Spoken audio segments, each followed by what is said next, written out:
Exercise 29. In a right triangle, so let me draw a right triangle first. That could have been a right triangle, A, B, C. The tangent of one of the two acute angles, so let's say this one, let's call it theta, tan of x is root of 2 over 2. This means that tangent is the opposite over the adjacent. So that means that we could draw a triangle that could satisfy this ratio. This means that the opposite side would have a length of root of 2, while the adjacent one would have a length equal to 2.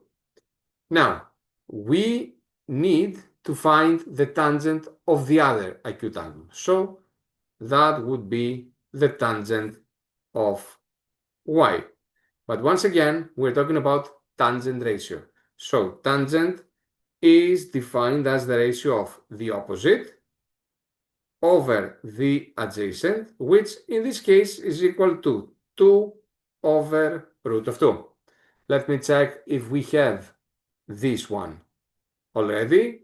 Yes, we do. It's B. The right answer here would have been B.